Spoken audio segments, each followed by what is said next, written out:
Olá, amigos, amigas, amigues, boa tarde, boa noite, bom dia a todos, a todas, a todes. Eu sou Maurício Ferreira, eu estou aqui para apresentar a oficina Lendo Imagens. Eu estou muito feliz de poder apresentar essa oficina, porque essa oficina ela faz parte de um curso que eu já dei ele há muito tempo, em 2016, 2017, nas escolas públicas de Foz do Iguaçu. Então, Lendo Imagens era a primeira parte que a gente dava antes de começar o curso mesmo, né? Porque afinal de contas, né, lendo imagens, né, fazer uma referência, aprender a ler e aprender a escrever, né? Quem não sabe ler e quem não sabe escrever, no final das contas, precisa de alguém para poder ler e poder escrever por eles, né? Eu acho que isso não é muito bom para quem não tem essa independência. E aí eu posso dizer também que para a imagem também a gente pode usar a mesma frase, né? Se você não sabe ler uma imagem ou fazer uma imagem, você acaba caindo na banalização da imagem, você acaba não se comunicando corretamente e você pode até acabar caindo nos estereótipos que se tem nos jornais, nas revistas, dizendo para você o que é bom, o que é bonito, o que é certo, o que é correto. Então, para aquelas pessoas que trabalham com artes visuais, ou não trabalham e gostariam de trabalhar, ou para aquelas pessoas que são simpatizantes apenas das artes visuais, eu recomendo recomendo essa oficina, que é uma oficina básica, né? Porque basicamente o que a gente vai fazer é analisar imagens desde da fotografia, da pintura e imagens de cinema. A gente vai pegar os elementos que constam, né, nessa imagem, nesse enquadramento, né? No cinema chama-se isso de plano. A gente vai analisar o que há dentro desse plano, quais são os elementos que tem, por que ele foi construído dessa maneira, e a gente vai falar também sobre o que há fora desse quadro, né? Fora desse enquadramento. No segundo momento a gente vai falar sobre técnicas de enquadramento também, e no final a gente vai fazer um exercício, né? Um exercício de colagem e um exercício de como aplicar o que a gente está falando aqui. Então eu estou contente de ter essa oportunidade de apresentar essa oficina, é algo que eu acho tão primordial. Eu só pude dar essa oficina porque eu sou formado em cinema e audiovisual. Eu trabalho como realizador audiovisual também, né? Eu faço filmes, fiz 10 filmes da minha autoria, né? Ou seja, eu dirigi, escrevi os filmes e alguns desses filmes eu também fotografei. E depois disso eu comecei a trabalhar com exibição de filme. Então, tanto eu realizo filmes como eu recebo filmes, né? Aí, a partir disso, eu trabalho com curadoria, com júri em audiovisual. Isso permitiu com que, desde o momento que eu dei aquela oficina, enquanto um estudante ainda de cinema, agora, depois de formado, eu posso rever algumas coisas desse primeiro conceito de lendo imagens e aprimorar ele cada vez mais. Então, eu espero que vocês gostem, espero que isso seja útil para vocês e vamos à primeira parte, então. Bom, essa primeira parte aqui, eu vou colocar 3 imagens. Depois a gente vai discutir essas 3 imagens mais, não profundamente, mas vamos discutir um pouquinho cada uma delas. Porque pra gente aqui não faz diferença de que matriz é essa imagem a princípio. Essa primeira foto aqui, o que a gente consta, né? O que a gente pode ver nela? A gente vê que tem uma personagem. A gente vê que é uma imagem que tem cores, que essas cores tem mais de uma cor, né? Tem vermelho, tem um pouco de terracota, um pouco de verde, azul, tem ali o tom de pele, porque afinal cor de pele não existe. E agora a gente vai ver a segunda imagem. Essa segunda imagem aqui, a gente pode perceber que tem 2 pessoas a princípio, né? 2 pessoas, 2 figuras em primeiro plano. Elas estão no rio, na água, né? Atrás a gente vê no segundo plano e terceiro plano, né, que é a profundidade, que a imagem nos chama atenção. Temos mais embarcações com mais personagens ali dentro.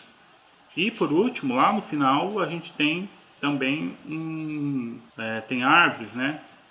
Temos a limitação ali que seria essa relação entre rio e terra. E temos também esse formato da imagem, que é o sol, que está em cima, né, entre as nuvens. Agora a gente vai para a terceira imagem. A terceira imagem, a gente está vendo que aí há mais elementos, né? Mais personagens. Nós temos mais cores, né? Amarelo, branco, marrom, um pouco de azul. Nós temos uma personagem aqui no meu canto direito, pelo menos, que tem uma roupa de oncinha, né, que é colorida. No fundo a gente tem personagens que olham para a figura central, que tá de branco, né? E mais atrás ainda a gente tem ali um recorte espacial, né? De espaço mesmo, né? Tem uma parede, tem uma porta. O que é que essas três imagens têm em comum? Se a gente for ser óbvio, né? Novamente é isso. O que elas têm em comum é que elas têm personagens, tem um objeto, né? A princípio, um objeto central. São personagens. A primeira é uma mulher, a segunda são pessoas, não dá para identificar o gênero, e por terceiro a gente tem pessoas também como foco principal desse objeto, né? Esses personagens são pessoas. E, sobretudo, o que destaca é uma pessoa no centro, né? Então, a priori, né, o que nós temos aqui são cores. Nas três a gente tem luz. Cada luz ela emite no objeto principal de maneiras diferentes de se olhar para essa imagem. Nós temos tempo também. Eu acho que aqui, cada fotografia, a gente percebe uma certa temporalidade, né, nas imagens, perdão. Então, basicamente, o que nós temos entre elas, o que elas têm em comum é cor, personagens, tempo, temporalidade e luz.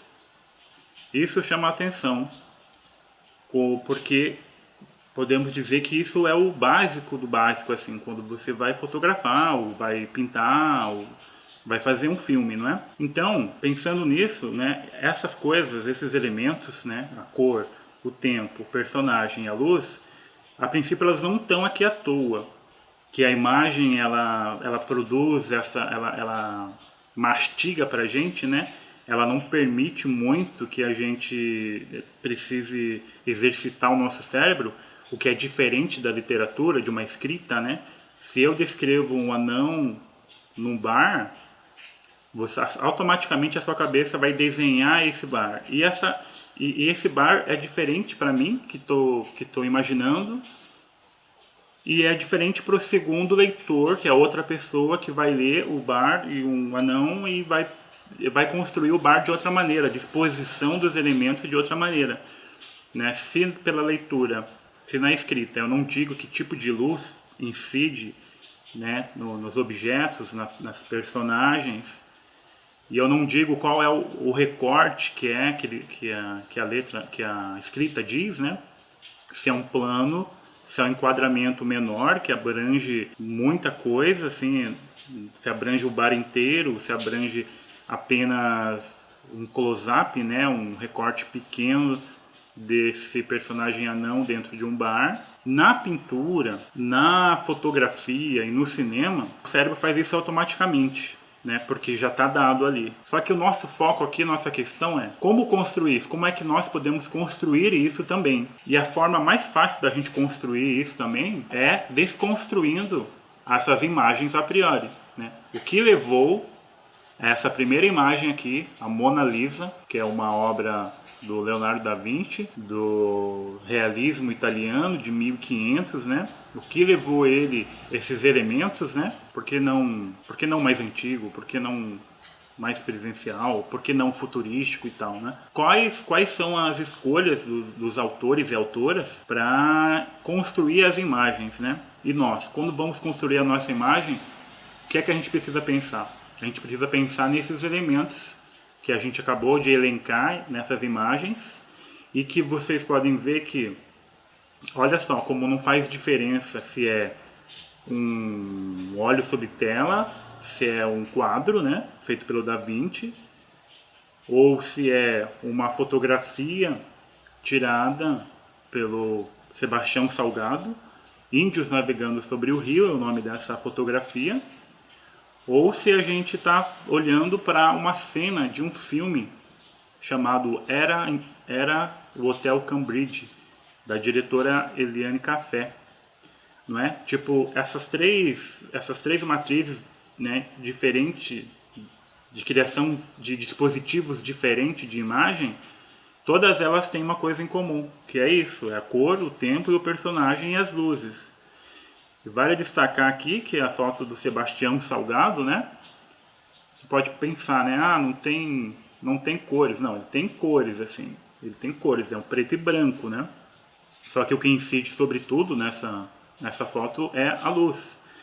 E o Sebastião Salgado, ele tem pelo menos a partir ali do até onde eu sei, né? A partir do Gênesis, ou sobretudo no Gênesis, né? Que é o trabalho de série de fotografia que ele fez, boa parte da forma que ele tira a fotografia são fotografia que a gente chama de contraluz.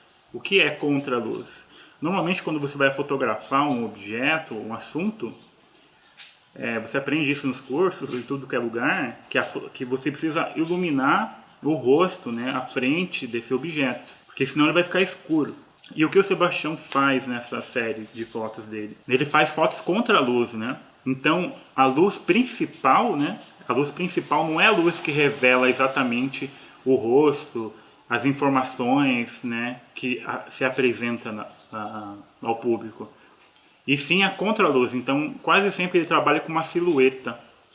Sempre a luz principal está atrás do personagem, que é diferente, né, dessas outras fotos, dessas outras imagens aqui. A Mona Lisa, você vê que a luz principal está no rosto dela. Então você vê aqui em Era o Hotel Cambridge que a luz ela está sobretudo nesse personagem principal, né, o que nos chama a atenção.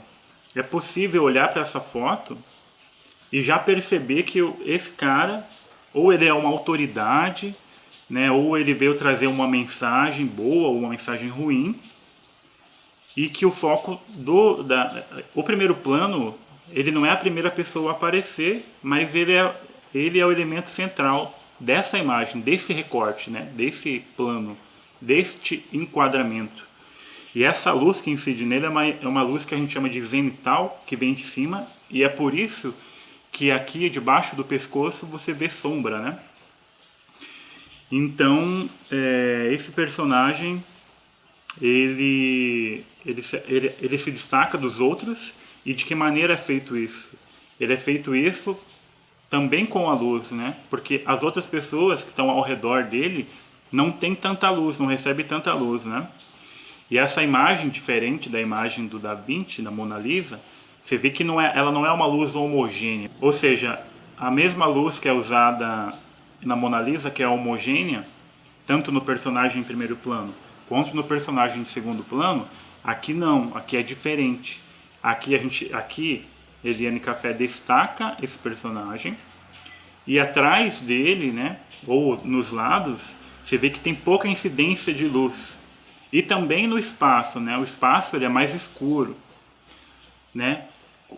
Talvez se a gente não soubesse que essa fotografia trata-se, né, de um filme que chama-se Era o Hotel Cambridge, a gente podia pelo menos tirar dessa imagem que esse lugar é um lugar que tem pouca iluminação, é um lugar que é uma luz um pouco improvisada, né? Normalmente não é exatamente assim que a luz se comporta, né?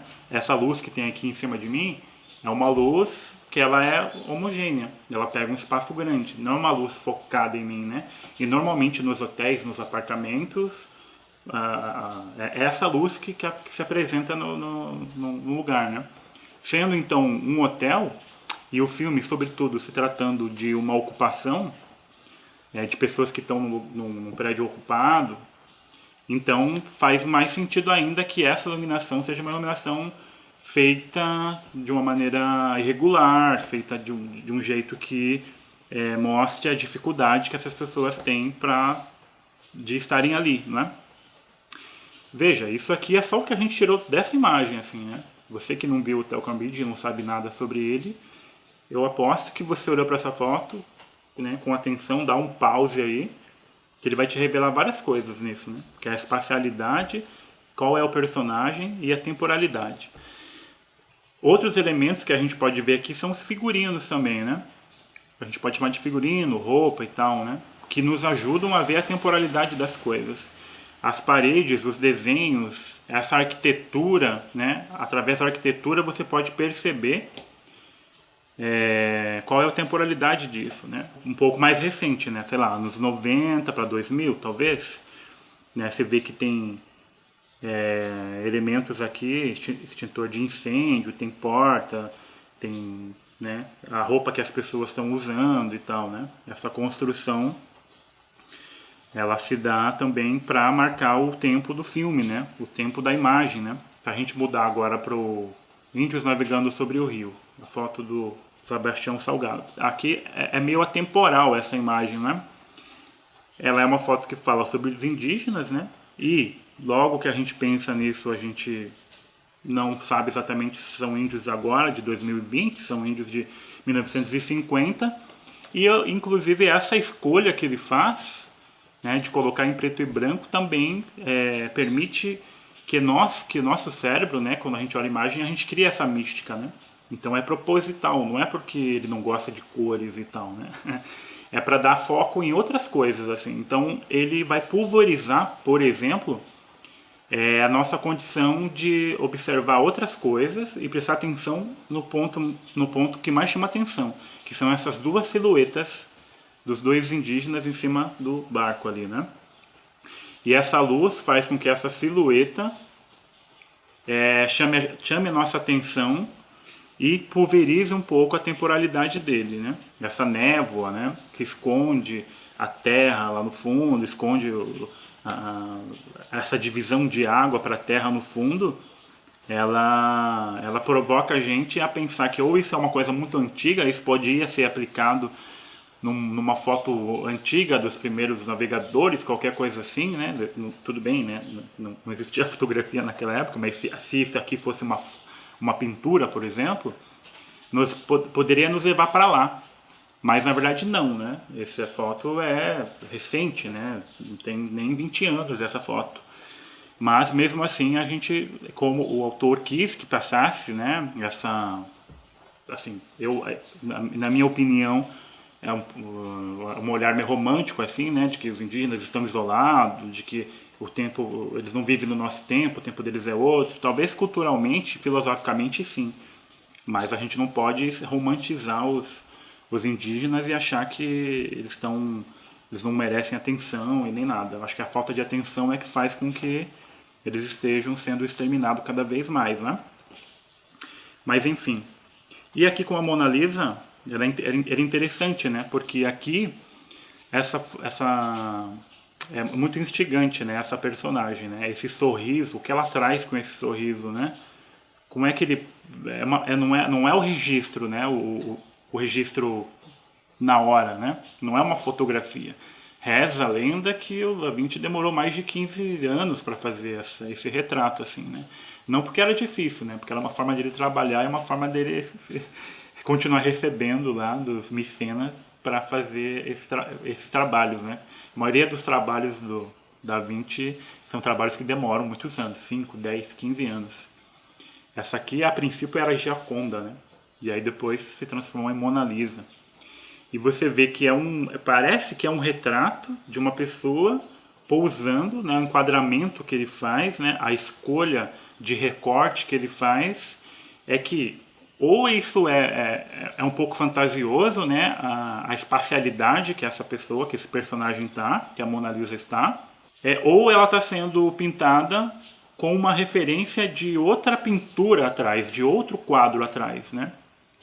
Porque se você for pensar proporcionalmente, né, lá no fundo, lá no segundo plano da Mona Lisa, a gente vê umas montanhas e vê um mar, vê céu, você vê que não, na vida real, né, na foto e tal, isso não seria possível, né? Então, há um elemento aí que tem a ver com o real, que é uma foto, a princípio, de uma pessoa real, mas com outros elementos que não são reais, né? Ele inventou essa temporalidade, ele inventou esse tempo, ele inventou essa profundidade, né, que não existe, que podia ser qualquer outra coisa que ele pode ter mudado ao longo desses anos todos que ele foi fazer essa imagem.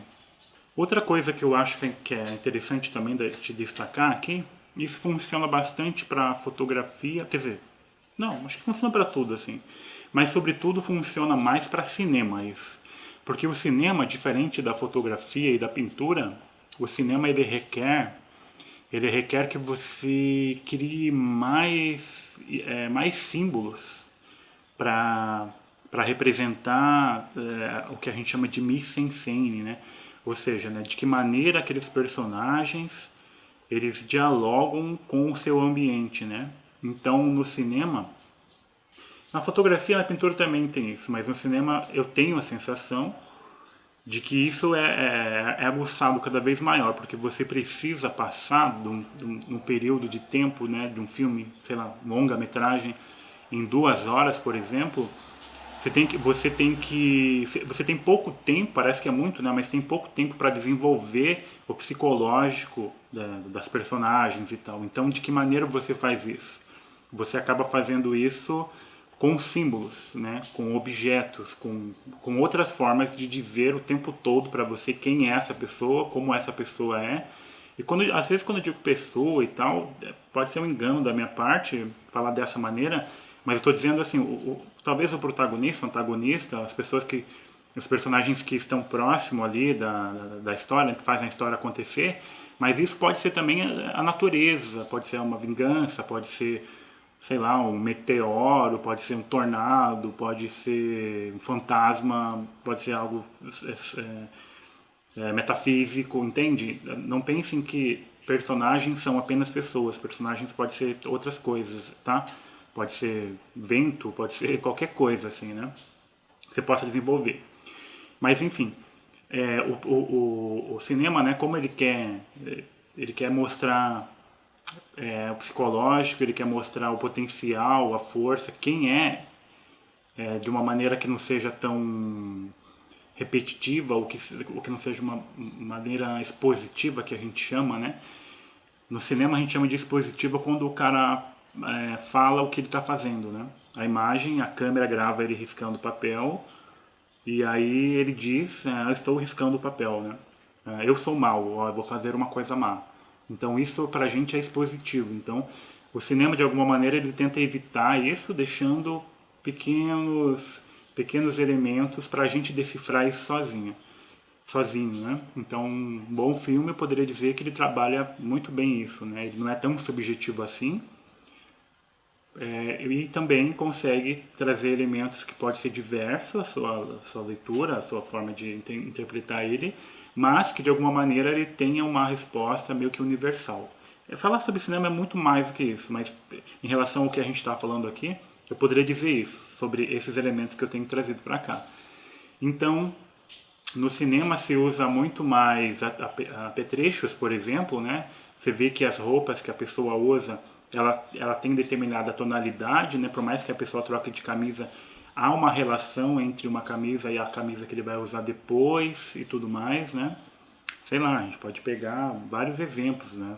Quem assistiu a série Dark, lá, que está no Netflix, propaganda gratuita, você vê que o Jonas, né? O personagem principal, ele usa sempre uma jaquetinha amarela, assim, né? Isso é uma marca dele, né? Uma identidade, né, dele, né? E então isso de alguma maneira faz com que você se familiarize com ele, que você tenha uma empatia com ele e tal, né? E aquela camisa não é colocada de qualquer, aquela cor não é escolhida aleatoriamente, né? Primeiro porque ela faz parte de um conjunto de tonalidades que o filme trabalha, né? É possível fazer uma transição, né, de tempo, de pessoas, de crescimento, de evolução. E junto com isso, como é que se faz isso? Se faz isso através dos elementos, né? Também, né? Então, sei lá, pra gente pegar o azul, de repente na primeira parte do filme você vê que a maioria dos elementos é azul. Depois do azul, ele vai, né, passa um tempo, a temporalidade do filme diz que esse personagem mudou. Então, quais são os elementos que estão ali, com base nas cores? Ah, tem mais o roxo, né? Por quê? Porque o roxo é mais espirituoso, né? Porque o roxo é mais desafiador e tal. Então, o cinema trabalha mais essas questões aqui. Mas, se baseando nessas 3 imagens que a gente está vendo aqui, a gente pode pensar, né, o que ela traz para a gente enquanto emoção, né? Se a gente for pensar aqui na Mona Lisa, você vê que tem um vermelho, assim, né, um vermelho terracota, tem um creme, um azulzinho e tal. Você vê que é uma imagem que ela tem um equilíbrio, assim, de trazer uma ternura para a gente, né? A gente, quando olha para essa imagem, a gente não sente ternura só pelos olhos e sorriso da Mona Lisa. A gente não sabe, mas toda a imagem faz com que o foco na Mona Lisa seja ainda maior, seja aguçado, né? Então essas cores aqui é uma transição, né, do verde, vermelho, amarelo, marrom, preto, né? Então você vê que há uma harmonia nessa imagem, né? A grande existem várias formas de interpretar essa imagem, né? Mas uma delas é também pela tonalidade das cores presentes nessa imagem. Aqui, em Índios Navegando sobre o Rio, é um pouco daquilo que eu falei anteriormente, né? Ele faz escolher 2 cores principais, né? Que é o preto e o branco. E a gente tem bastante tonalidade de cinza aqui, né? Então, isso aqui traz pra gente, isso tira um pouco das nossas emoções, né? E faz a gente pensar em outras coisas, né? A gente não é tão motivado a ser... Não sei se a palavra é enganado, né? Mas a gente não é forçado a sentir tais coisas promovido pelas cores mais fortes, as cores quentes, ou as cores que também são fortes, né? Que são as cores frias, né? O azul é frio, o vermelho é quente. Então aqui a gente tem uma outra percepção da imagem quando a gente vê uma foto em preto e branco, né? Você vê que a sua sensação, a relação que você tem com essa imagem é uma imagem séria, né? É uma imagem que ela é quase uma imagem que ela denuncia, né? Que ela chama atenção para algo mais dramático, né? Mais sombria, né? Não é uma coisa tão bucólica, né? Por mais que uma imagem como essa colorida poderia trazer essa imagem bucólica, olha só, é o rio, é o campo. Não, né? Esses elementos, né? Esse sol lá no fundo, essa terra sendo descoberta ali pela essa névoa, né? As pessoas ali, os personagens que caminham em busca do encontro dessa terra, né? Elas estão estão no obscuro, né? Então há uma certa busca pelo conhecimento ou uma travessia, né? E essa travessia é colocada dessa maneira, em preto e branco, né? Já no Era Hotel Cambridge, você tem também uma coisa que é um pouco sombria, né? A escolha dessa luz também ela tem a ver com a mise-en-scène, né? Que se apresenta como um dispositivo do local, do lugar, e ela também se coloca como um lugar que não é legal, assim, né? Você vê que ali, por mais que as pessoas sejam felizes e tudo mais, estejam na luta para conseguir suas moradias e tal, é um ambiente que não é um ambiente que é um ambiente adequado, né? Um ambiente que todo mundo estaria feliz de morar ali, né? A gente vive para que nossas condições de vida sejam melhores, né? Então, quando ele traz esses elementos, né, que é um elemento meio creme, se você for pensar, né? O rapaz do fundo aqui tem uma camisa meio cor de terra, marrom. O outro de trás tem um amarelo, mas um amarelo desbotado. A outra personagem à direita tem uma camiseta que, embora seja de oncinha, ela tem uma tonalidade preto com amarelo. O fundo, né, a gente tem um azul desbotado com um amarelo também. As paredes, né, não chega a ser um branco, é quase um bege, né, o chamado algodão egípcio, né. Então você percebe que aqui as escolhas dessas roupas e a tonalidade delas permite a gente entender que esse ambiente é um ambiente de construção, um ambiente de combate, um ambiente de luta, né? Não é só um estereótipo de pessoas pobres, né? Mais do que isso, né? Você pode pegar, Você pode pegar filmes ou pegar imagens de lugares onde há mais pobreza, e você vai ver pessoas coloridas, vai ver outra coisa, né? Porque a imagem que se tem a passar não é sempre essa, e não deve ser sempre essa, né? Mas aqui nesse caso do filme, para mim, pelo menos a minha leitura, não sei se vocês concordam, mas ele ajuda a trazer esse momento difícil que essas pessoas estão passando, né? E aí, essa escolha é primordial. E aí a pergunta que eu faço, né? Se eles estivessem com outras cores, né?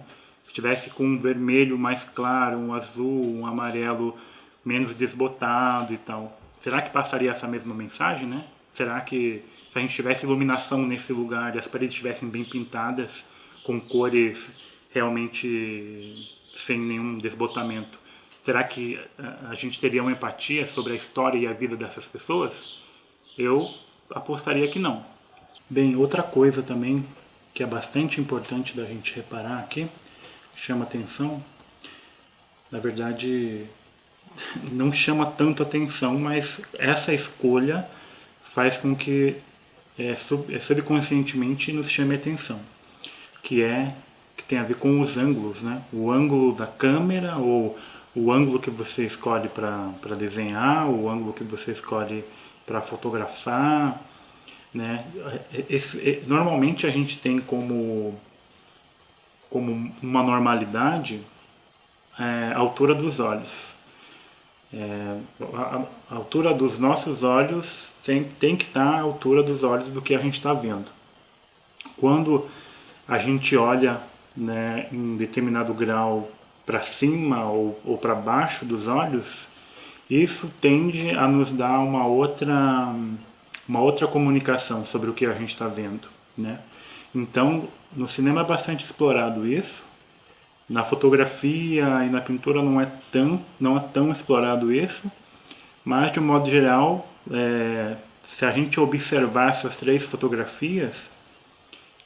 imagens, desculpa, a gente pode reparar que ali há uma normalidade, né? Não há uma tentativa de induzir o nosso subconsciente em colocar esses personagens ou esses objetos num papel de superior ou inferior, né? Ele não, ou colocar ele numa situação que ele vai engrandecer, ou numa situação onde ele está com medo, uma situação onde ele está menor. Isso é uma das formas, uma das técnicas também que se utiliza, como eu disse, sobretudo no cinema. Na Mona Lisa, a gente consegue ver que, pelo menos no cinema, a gente chama de plano médio, né? É um plano que mostra as mãos, né, a barriga, um pouco acima da cabeça, e tem como limite ali os olhos, né? Não, perdão, não como limite, né, mas tem ali como evidência os olhos. Esse recorte entre os olhos e a mão é um recorte que a gente pode chamar de normal, né? Enquadramento normal, que faz com que a gente olhe para toda essa parte do corpo, não especificamente só o olho, ou só a boca, ou só a cabeça, né? Ele não está anulando com esse ângulo, né? Com essa horizontalidade que ele faz essa imagem, ele não está anulando tanto outras partes que está em quadro, né? Que está em fora de quadro nem se fala, né? Não é nem para ser visto, né? Por isso que é acima das mãos para cima até a cabeça é um enquadramento que ele colocou, e também nos colocou de frente para a Mona Lisa, né? A Mona Lisa não é maior do que a gente não se sente menor do que ela, ou a gente não está acima da Mona Lisa, né? Ela não é algo que está diminuída. Aqui já o olhar dos índios navegando sobre o rio, eu imagino, né, como é uma fotografia, e como me parece, né, espero não estar enganado, que isso não é uma foto que ela foi construída, né? O Sebastião Salgado não falou, vamos nadando ali que eu vou tirar foto de vocês e tal. Então, como foi no calor do acontecimento, da realidade, ele fotografou isso. Mas isso não quer dizer que ele só tirou essa foto e essa foto ele escolheu, assim, tipo, bati uma foto só e é ela que eu vou expor. Não, provavelmente ele tirou um monte de fotografias, né? Um monte, do momento em que eles estão antes de aparecer em quadro, né? Eles são fora de quadro, onde só tem um rio, provavelmente, só tinha os dois barquinhos lá na frente, e à medida que eles foram caminhando, né? À medida que foi dando o movimento, ele com a câmera estática, talvez, ele tirou várias fotos, de diversos ângulos e de diferentes distâncias, né? Então é possível você encontrar no acervo dele imagens que nem esses dois indígenas, a princípio, nem estejam em enquadramento, ou talvez no acervo haja fotos que esses indígenas estão mais para frente, né? Então o que significa isso, né? Essa escolha, né? Essa horizontalidade do sol, né? Essa quase, depois a gente vai entrar nisso, né? Talvez uma pequena relação aí com a regra dos terços e tal, né? Se bem que se olhar bem, ela está bem simétrica, né? Tanto de cima para baixo, né? Ela está simétrica horizontalmente e verticalmente também, né? Verticalmente ela não está tão simétrica, está mais próxima da regra dos terços, que a gente vai falar depois, mas ela faz um perpendicular com o Sol, né? Esses dois personagens indígenas. Mas de qualquer maneira, em relação ao ângulo, né, em que o observador faz do objeto, a gente vê que a gente não está muito acima dos olhos nem muito abaixo, talvez um pouco acima, mas mesmo assim me parece que ele não, com essa foto, né, com essa escolha do ângulo, que tem mais a ver com o realismo ali do momento, né, tem mais a ver com o momento do que com uma proposta de que vamos ser maiores do que os indígenas, porque o olhar está um pouco acima do olhar deles, né, que seria do olhar dos indígenas. E também não podemos esquecer que é possível que e provavelmente aconteceu, que essa foto também foi editada, né? Talvez essa foto seja muito maior do que ela aparece aqui, né? Ela tenha para cima como para baixo, largura e altura. E aí ele fez esse recorte, né? Então ele fez esse ajuste, ele provocou isso propositalmente, né? Foi os ajustes, as arestas que ele cortou para a foto ficar desse jeito, dessa maneira que ele quer. Aqui no Hotel Cambridge, era o Hotel Cambridge, aqui a gente já vê que não tá, o observador ele está um pouco abaixo, né, um pouco abaixo desse personagem central de camiseta branca. A gente vê ele um pouco abaixo, né, dos olhos dele. A maioria das pessoas elas estão abaixo dele, né, então é porque ele está falando, ou como eu disse, né, ou é porque ele veio trazer uma mensagem importante, ou porque ele pode ser o antagonista, ele pode ser o protagonista, né? Mas aqui não há tanta evidência, né, dessa tentativa de fazer com que a gente se sinta maior ou menor e tal. O que a gente sente um pouco é pelo movimento do corpo dos personagens, né, com a mão para trás e tudo mais. Isso dá a entender que ali é uma conversa, um atrito, que é uma conversa séria e tal, e que eles estão apreensivos. Talvez o comportamento deles chame mais atenção do que a escolha do ângulo. E também tem a ver com a altura do cara ser maior, naturalmente, do que as outras pessoas. E também esse ângulo aqui favorece a altura dele. Eu não poderia arriscar dizer que foi proposital, mas normalmente se faz isso de maneira proposital. E para trazer isso de uma maneira que vai além dessas três fotos que eu utilizei, né, para falar sobre ângulos, eu trouxe mais algumas outras fotos para ficar mais evidente, né, o que eu estou dizendo sobre a escolha que você faz do ângulo de quem observa ao objeto. Aqui essa primeira foto é a foto do Bené, um personagem de Cidade de Deus, né, do filme Cidade de Deus. Aqui, não sei se vocês... Bom, antes de falar do filme, né, a gente percebe, né, que quem olha, né, para esse personagem, ele olha de baixo para cima, né? Então, agora pensando, ou seja, né, ele é um cara legal, ele é um cara que se destaca, né, é um cara que está acima da gente, não no sentido financeiro ou qualquer outro sentido, mas sim que ele é um cara que tá passando para a gente uma felicidade, uma coisa grande que ele está sentindo, ou que ele vai dizer, ou que ele, né, o que passou com ele. E voltando para o filme, né, a justificativa dessa cena é que ele acabou de trocar de roupa, né? Ele saiu com um Playboy e foi no shopping e comprou um monte de roupa, né? Então ele chegou super feliz, olha só, eu tô playboy, eu tô melhor do que vocês, olha minhas roupas, estou chamando atenção, pintei meu cabelo e tal. Então essa escolha, né, dessa imagem, que é uma imagem que a gente costuma dizer, esse ângulo, né, a gente costuma dizer no cinema que é contra-plongé. Tem o plongé que é de cima para baixo, né, o ângulo está acima dos olhos. E o contra-plongé é de baixo para cima, abaixo do observador, né, a câmera ou a foto é vista debaixo dos olhos, debaixo da linha dos olhos. E aqui nesse caso tem essa justificativa, né? Ele está feliz, ele comprou roupas novas e tal. Outra foto também que demonstra, né, o poder, demonstra como ele é bravo, como ele é temido, destemido, é aqui, ó, do dadinho, ou se é pequeno, né? Você vê que é uma foto contra plongé, né? Então a gente está abaixo dele, né? E ele é imponente, né? Ele anda de uma maneira como se fosse um gigante, ele é poderoso, né? Então isso é uma escolha que o Fernando Meirelles e o seu diretor de fotografia fizeram no Cidade de Deus. Você vê várias imagens em Cidade de Deus trabalhando com isso, né? E o que é mais interessante é que, talvez, se a gente for falar de Cidade de Deus é um filme que ele trabalha com bastante essas técnicas que também está muito próxima da publicidade, né?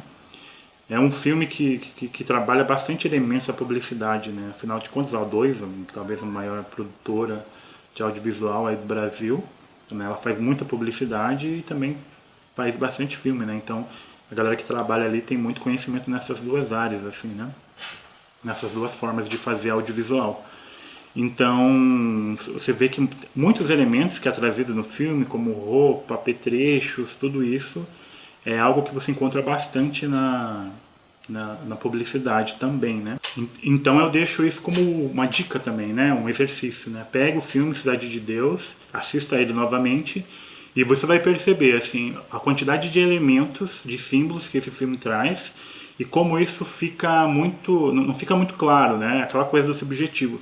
Mas como é muito bonito quando você começa a entender que as 3 décadas que passa o filme, né? Os anos 70, 80 e 90, essa transição entre esses 30 anos, né, a cada 10 anos, é bastante marcado a mudança de tonalidade do filme, as cores do filme. Se vocês puderem fazer esse exercício, vai ser ótimo, porque esse filme ele é ideal assim, para analisar isso, para analisar essa mudança de cores, de elementos e tal. E tal. E o mais engraçado de tudo, né, não é só o Cidade de Deus que descobriu isso, ou que fez isso bastante, mas, por exemplo, a gente sabe muito bem, né, que Hitler, por exemplo, né, ele tinha um poder audiovisual que ajudou muito a chegar no poder terrível que ele teve, né? Ajudou ele a alcançar o poder que ele teve, que foi terrível, né? Vale lembrar sempre. E você vai ver várias imagens, você pesquisar, colocar Hitler no Google e procurar imagens, você vai ver que a maioria das imagens são imagens contra plongé, onde quem observa está abaixo dele, né? Então ele está sempre como aquele cara grandioso, grande, que a gente tem que olhar de baixo para cima para ele e tal, né? Ficar sempre com a cabeça para cima, né? Como se fosse um deus na Terra e tal. Então a gente vê que isso é uma construção, né? Construção da linguagem corporal mesmo, né? Que vai além do cinema, mas também isso, a maneira que as pessoas se comportam no dia a dia e tudo mais, né? Aqui aí no caso do plongé, né? Tem um filme aqui, Pão Negro, filme italiano, de 2010, Agostino Valaronga, que mostra já uma imagem de uma criança, né? Que aí ele está, quem olha para ele olha de cima para baixo, né? Para você entender que ele é uma criança, que ele é inocente e tal, né? Então isso é uma escolha também, né? A escolha do ângulo de quem desenha, de quem fotografa, de quem pinta. Aí nós temos aqui também conhecido aí o Harry Potter, né? Também no plongé, né? Então aqui quem observa ele está de cima para baixo, né? Normalmente Quando isso acontece, né, quando a gente utiliza do ângulo da câmera, o ângulo do desenho, para tirar essa técnica, né, para dizer que eu sou maior, ou que o personagem é menor e tal, né, observado é maior. Normalmente essa câmera sempre é subjetiva, né? O que é a câmera subjetiva? É quando ele está simulando o olhar de uma pessoa ou de um personagem, né? E aqui nesse caso é engraçado porque não, né? Na verdade é uma câmera que observa, né? Ele tá olhando de baixo para cima, mas não é para o personagem, né? A câmera filma ele olhando para o personagem que está acima dele. Então isso é algo que não é tão comum assim, pelo menos para dar essa intenção, né? De quem está abaixo, quem está acima. E vale dizer aqui, assim, que, gente, isso aqui é só o beabá da coisa, né? A gente não precisa usar isso à risca, né? Na verdade, quem aprende a fazer isso, depois ele vai desconstruir essas coisas, né? Vai usar isso de outra maneira, de maneira mais inovadora, de uma maneira mais interessante, né? Não tão padronizada assim. E por último aqui, outra foto também, só para fechar aqui essa ideia dos ângulos, né? Aqui é o trio Ternura também de Cidade de Deus. Para salientar como eles usaram muito isso, né? Que é de novo, né? A câmera está abaixo do olhar deles, né? Então olha como eles são poderosos, né? Olha como eles são fodas, assim. Claro, né? Não super fodas, mas pelo menos o que eles sentem na hora, né? A adrenalina que eles têm e tal. Eles estão se sentindo ali o grande trio Ternura. Bom, eu acho que aqui agora a gente dá uma pausa para fazer uma pequena revisão do que a gente viu.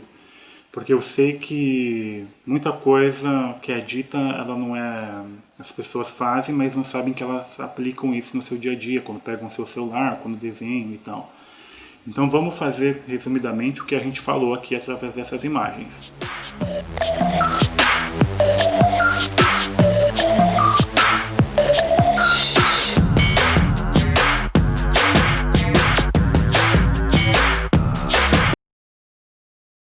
Vamos lá, a gente trouxe três imagens. Essas imagens foram uma imagem que é uma pintura do Renascimento italiano, 1500, do Da Vinci. A gente trouxe uma foto do Sebastião Salgado, dos anos 2000, 2010. E a gente trouxe um filme da Eliane Café, uma cena do filme dela, que é de 2016, se eu não estou enganado, 2013, por aí. E o que essas imagens têm em comum, independente da temporalidade delas, né? O que elas têm em comum é uma construção através da cor, do tempo, que é a temporalidade que cada foto se situa, né, no espaço-tempo, né? Que ano que essa foto foi tirada, ou que ano esse filme retrata, né? E a gente também viu, né, como comum nessas fotos, nessas imagens, a escolha dos personagens, né? Que há uma escolha de personagem, às vezes é uma pessoa só, às vezes é mais de um. E a gente viu também a luz, né? De que maneira foi utilizada a luz na imagem, nesse enquadramento. E a gente viu também o papel da coloração, da cor, né? De que maneira essas cores, o que elas trazem para a gente, né? Como elas se configuram dentro dessas imagens para nos ajudar a sentir certas sensações, né? Outra coisa que a gente também apresentou aqui, a gente analisou nessas três imagens, é o ângulo em que essas imagens são apresentadas, né? A partir de qual linha quem pintou, quem fotografou, quem gravou, colocou o observador. Colocou ele abaixo da linha do olho, acima da linha do olho, ou ele colocou esses personagens, né, esse objeto central, na mesma linha do que nós, né, para a gente observar de igual a igual. A gente constatou que, na maioria das vezes, o ângulo ele não estava interferindo tanto em nos colocar em alguma posição de inferioridade ou superioridade ao que a gente estava vendo, né? Mas isso pode acontecer, e por isso eu dei um exemplo de Cidade de Deus. O filme usou bastante isso. O filme do Harry Potter, outros filmes que eu coloquei aqui também, né? Então essa questão do ângulo talvez seja interessante a gente aprofundar só um pouquinho, Porque, por exemplo, a gente fala de cinema clássico e a primeira coisa que vem à cabeça é o cinema de Hollywood, dos Estados Unidos, né? E, na verdade, tem muitos teóricos dos quais eu concordo que o cinema clássico é o cinema japonês, né? Que é ali contemporâneo ao cinema dos Estados Unidos também. 1920, mais ou menos, né? Um pouco mais, um pouco menos, dependendo de quais filmes a gente está falando, né? E o que acontece? Nos Estados Unidos, o que a gente chama de filme clássico, como Casablanca, por exemplo, o que acontece ali, né? Acontece uma fragmentação dos planos, né? Das pessoas, né? É ali que vai aparecer o primeiríssimo plano, né? Que é um ângulo que vai fazer um recorte, é um enquadramento que vai fazer um recorte somente dos olhos de uma pessoa. E esses olhos não são olhos qualquer, são olhos brilhantes, encantadores, né? Então há uma certa moldagem da realidade ali, né? O cinema, ele deixa de ser, a princípio, o que a gente diria como clássico, e eu não estou dizendo que, né, você transfigurar essa imagem seja de todo mal, mas entender que é diferente, não é clássico, entende? Porque se a gente pegar a ideia do cinema clássico, os irmãos Lumière, Alice, né, que foi uma das primeiras diretoras de ficção, você vai ver que há sempre o que a gente chama de plano aberto, um plano conjunto, né, um plano maior, assim, que consegue mostrar o cinema ou a vida como ela é de alguma maneira, né, por mais que tenha intervenções de ficção, as pessoas não são fragmentadas, as pessoas não são pedaços, né? A gente não há tanta escolha de mastigar pra gente o que é que a gente tem que ver. Ó, a gente tem que ver o desenho do joelho agora. Agora a gente tem que ver uma história onde se passa um machucado no dedão do pé, né? Então, de que maneira a gente consegue contar uma história em que alguém que machucou o dedão do pé não precise ser amparado o tempo todo por uma imagem detalhe de um dedão do pé. Então, o cinema de Ozu, por exemplo, ele mostra bastante cenas abertas, né? Cenas em que as pessoas se comportam e têm as suas histórias, os seus dramas, os seus problemas e os seus conflitos e as resoluções desses conflitos, sem precisar cair nessa fragmentação de plano, né? Sem que eu tenha que mastigar para você, trazer uma imagem que eu quero que chamar atenção para você olhar e, ao mesmo tempo, controlar o que você tem a ver, né? Cortar a relação mínima que você já tem com a literatura, como eu disse anteriormente, né? Que é poder imaginar e tudo mais. Então, isso é um pouco do conceito que se diz sobre o que é cinema clássico e o que não é. É filme, é bom, cinema americano, Casablanca, mas se for falar de cinema clássico, é bom entender isso, né? Será que você gosta mesmo de cinema clássico? É tipo quem gosta de cerveja, né? Eu gosto de cerveja, mas não gosto de cerveja amarga. Bom, então você não gosta de cerveja, você gosta de suco de milho, entende? Então, tudo bem que você gostar de suco de milho, mas sabe que isso não é cerveja. Assim que você gosta de filme clássico? Não, gosto de cinema norte-americano dos anos 20. Mais ou menos essa metáfora, meio canhestra, mas é por aí. Bom, agora a gente vai para a segunda parte. Essa segunda parte é...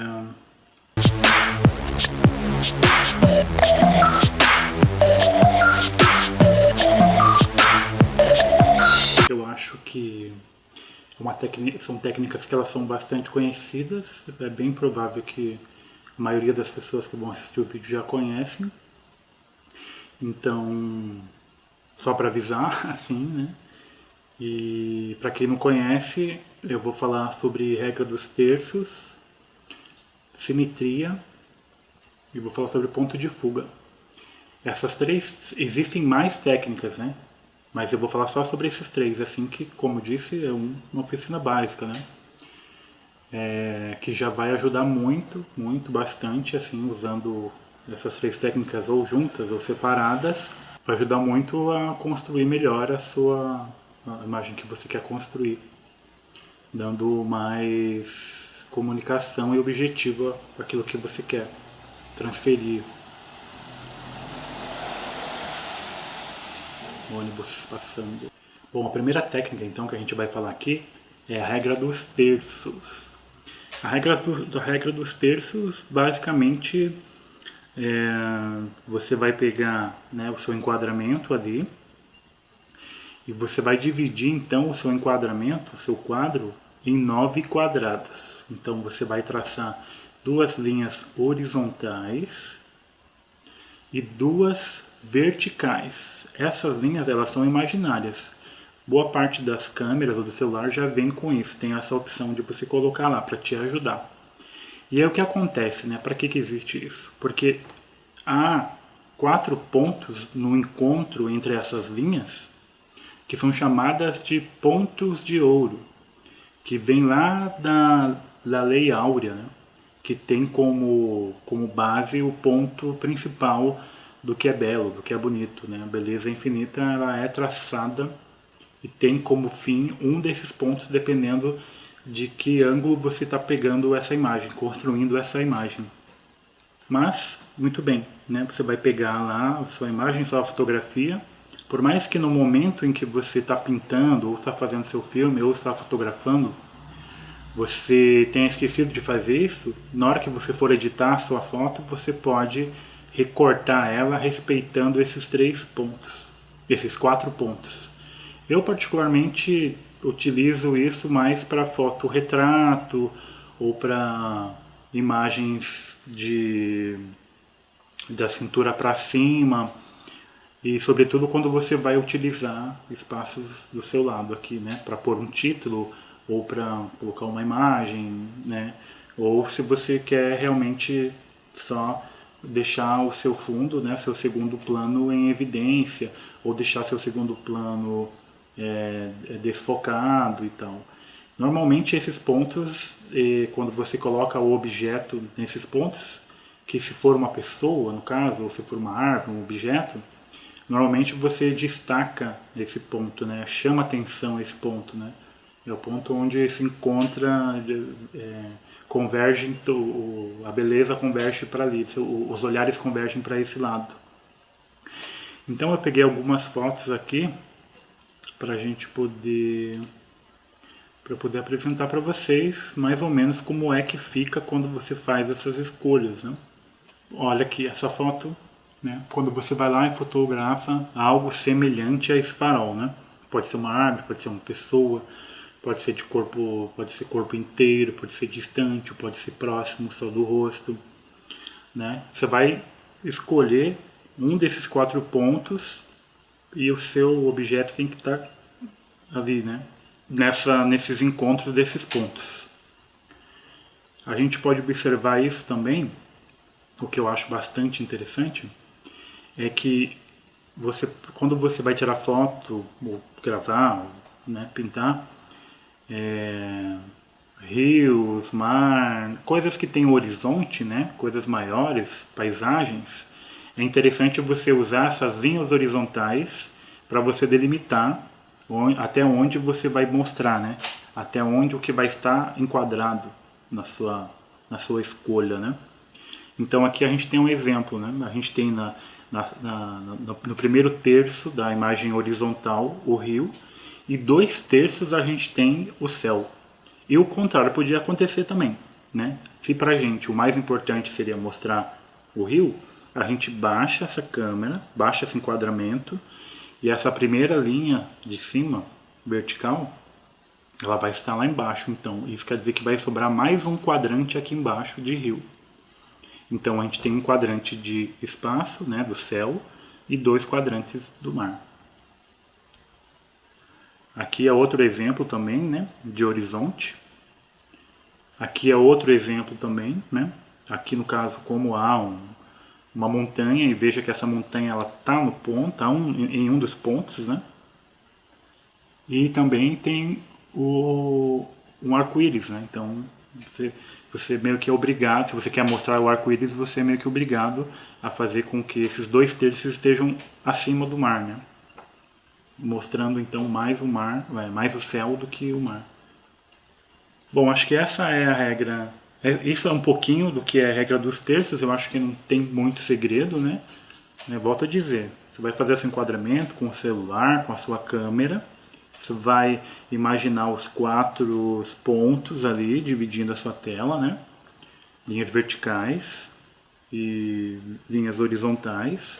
Marca os 4 pontos e escolhe qual desses pontos o seu personagem vai estar ali, né? Bom, outra técnica aqui que se utiliza bastante também, essa técnica se utiliza mais para paisagem, corredores, se usa bastante na arquitetura, mas ela pode ser usada da natureza abstrata, assim, né? Eu acho que é um bom exercício de você encontrar isso na natureza, né? Ou a sua casa, que também é natureza, né? Mas é a técnica da simetria.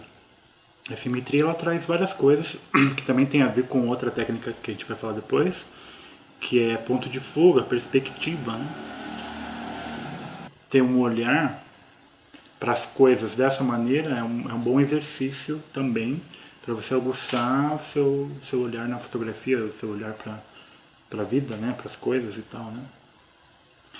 Então tem essa primeira foto aqui, que é uma estrada, né? A gente percebe que a divisão aqui se encontra nessa linha amarela no meio dessa rua. E o que há de um lado há também no outro. Claro que não são exatamente iguais, mas dá essa dimensão, essa ideia de simetria, né? De dois lados parecidos, né? E aqui, diferente da regra dos terços, você não tem exatamente um ponto que vai usar como equilíbrio, né? Na verdade, o que importa mesmo é a divisão do seu enquadramento. E você vê que aqui também tem basicamente um ponto de fuga que segue, que as linhas vão em convergência para o mesmo horizonte, né? Aqui a gente vê também uma outra simetria, que é dentro de acho que me parece uma igreja, né? Você vê que é um elemento bem moderno, pode-se dizer assim, uma arquitetura, né, diferente. E mesmo com esses planos, né, essas imagens olhadas separadamente, né, se você chegar debaixo de uma coisa dessa, talvez isso não te provoque a sensação de simetria. Mas dependendo do recorte, da realidade que você faz com o seu enquadramento, com o seu celular, com a sua câmera, você pode obter essa simetria. Aqui é uma outra imagem do prédio, né? E veja, né, o prédio é um quadrado, né? Então, a princípio, é fácil ver simetria no prédio, né? Quando o prédio é um prédio básico, assim, mas esse, no caso, né, a pessoa que tirou essa foto, ela tirou na quina ali, né? Então, essa simetria ela fica mais interessante porque as linhas, elas não são linhas exatamente retas, né? Ela tem uma perspectiva que dá um a mais assim para a foto, né?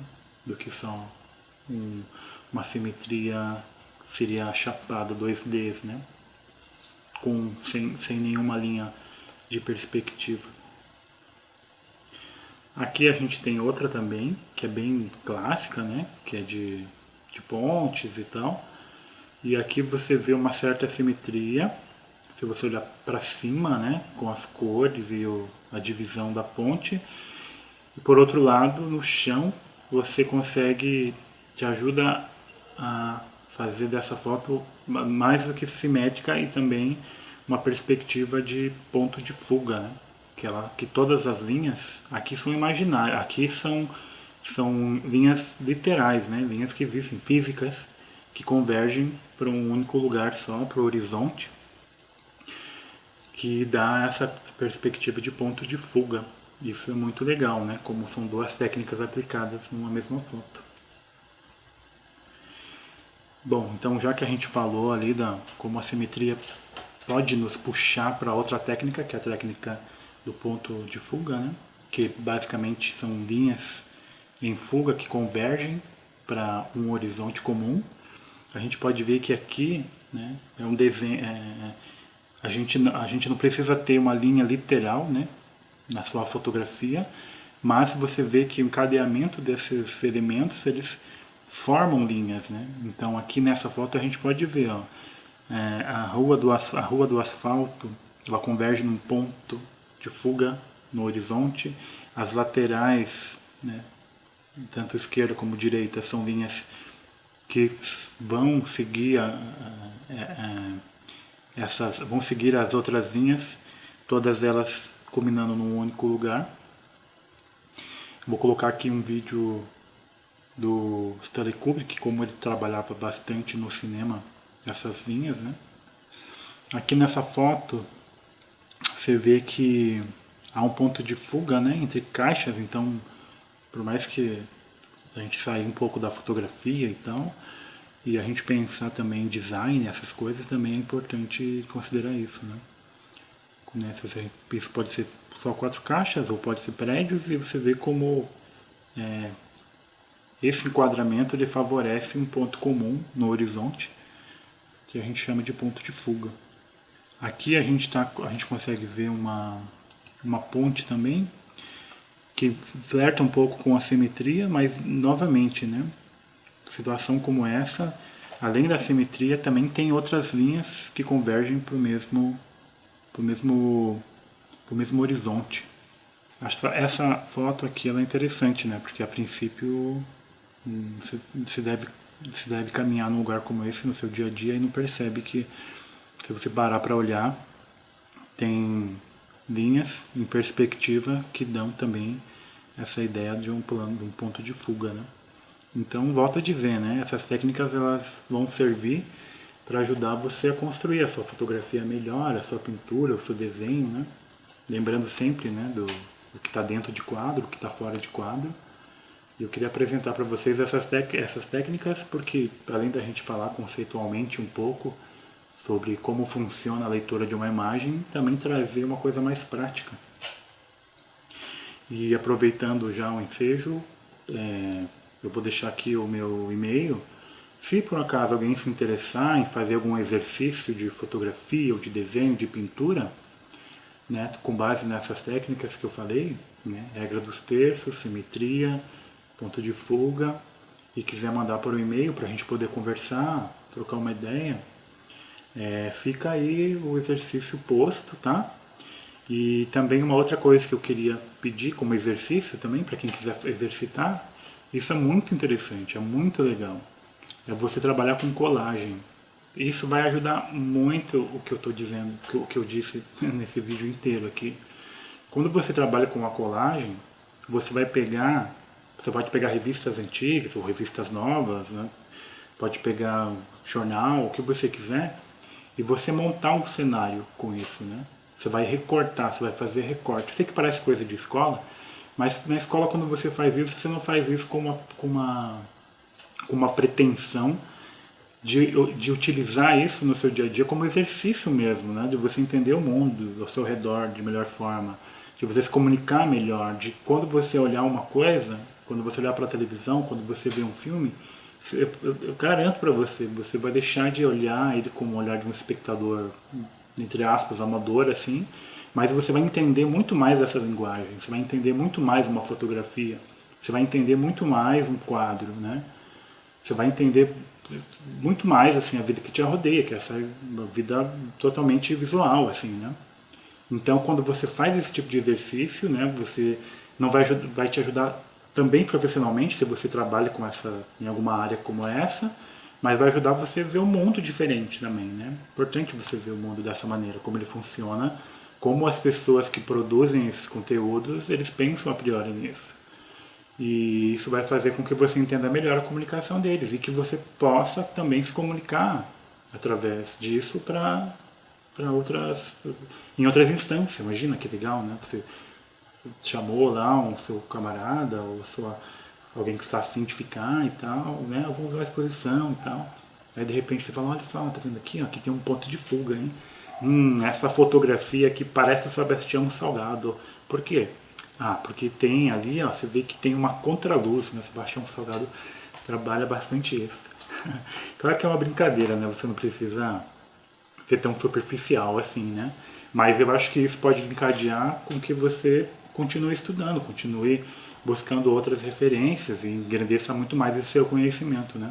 Não só para agradar o seu amigo ou quem você quer conquistar, mas crescer profissionalmente também, né? E como pessoa e ser humano também, sobretudo, né?